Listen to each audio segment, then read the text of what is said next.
Hi, my name is Kaylee Jorgensen, and for this project, I interviewed Brad Myers, and he works at a methadone clinic in American Fork.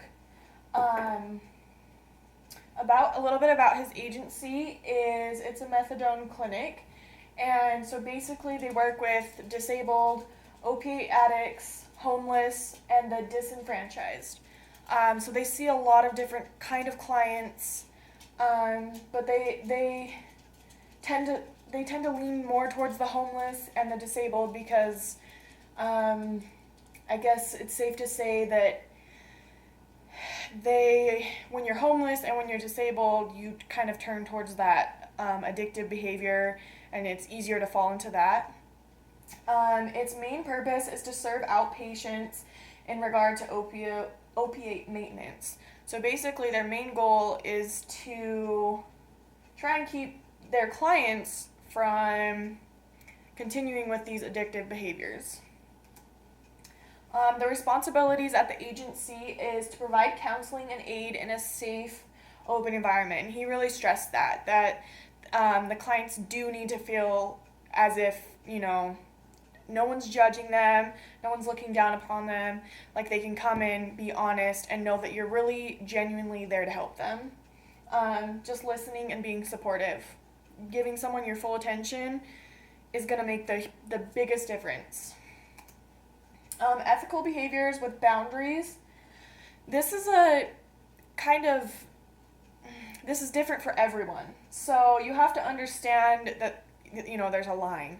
You shouldn't be telling them that your grandma's passing away.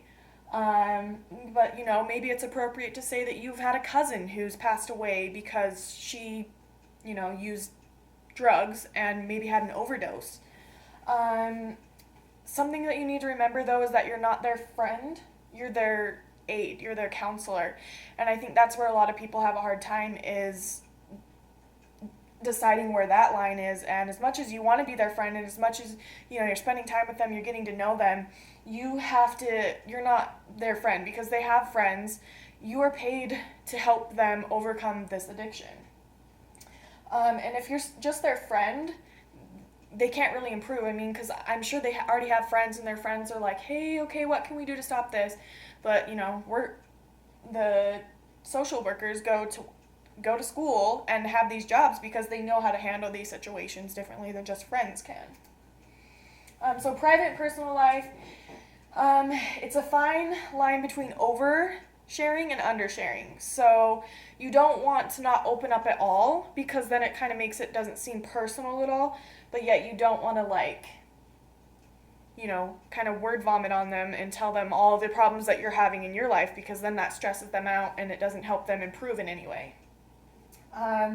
You do have to find a connection with the client, as well as you need to show them that you have experience and understanding, because it's important that they feel like, I think a lot of clients who come in basically think that, oh, you're just someone who went to school and you don't understand, you don't have hard times. So it's really important to connect with them, and to let them know that like you've seen this and you know how this works and you've had experiences with it. And there's not really any specific rules for these ethical boundaries. It's every social worker has to define those boundaries for themselves, and maybe it's different even for each client. So self-disclosure, talk about positive from your past, not your negative. Like I said, no one wants to hear about your dying grandma. That doesn't help really anyone. In fact, it makes it worse. If you have any positive experiences,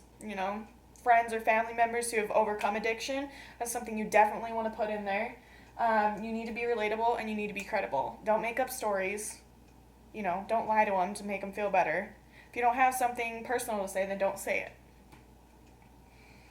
Starting salary, 25 to 35,000 annually, depending on the agency and the experience. So that goes with the advancement slide.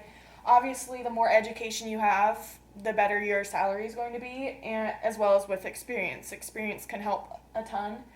And he was saying a lot about the Masters of Social Work is the most desirable. I mean, obviously, you want to have the more education you have, the better and more credible you look. So he gave his job satisfaction 8 out of 10.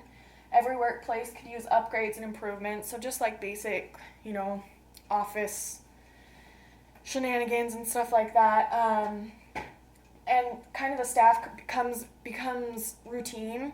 And I guess when you first start, you're like, oh, I'm going to save the world, and you're all big and bad, and you're right out of school, and you think you know everything. And he was saying that kind of dies down, and so it's kind of refreshing when they get new people to kind of bring that energy back up.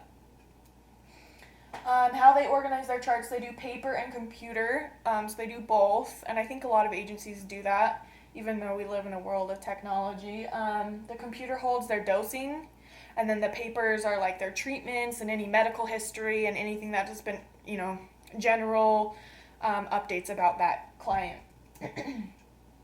His reaction to the field is basically, you kind of have to experience it. We've gone through this whole semester learning and reading and going out in the field and seeing what people are doing. But he was just saying you can't really prepare yourself. It's just kind of something you got to jump into. And he was saying that the hardest thing about his job was the disability benefits. That's one of the most challenging things to obtain. And it's not so much about the disability, but it's more to help them. And he felt like in school, they teach you more about like the disability rather than like how to actually obtain those disability benefits. And application to the field of social work. So social work, everyone knows, is a broad field. You can pick.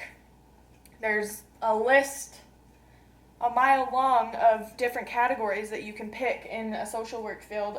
So it's flexible, and you can pick what you want. But it's only so because it's so broad, you can't. If you have 100 subjects, you can only get that far in. But if you have 10 subjects, you could get farther in. So although it's very broad and it's flexible and you can pick what you want to do, it is hard to get really deep into one specific subject. And that's the end of my slideshow. I hope you learned something, and I really enjoyed doing this interview. Thanks.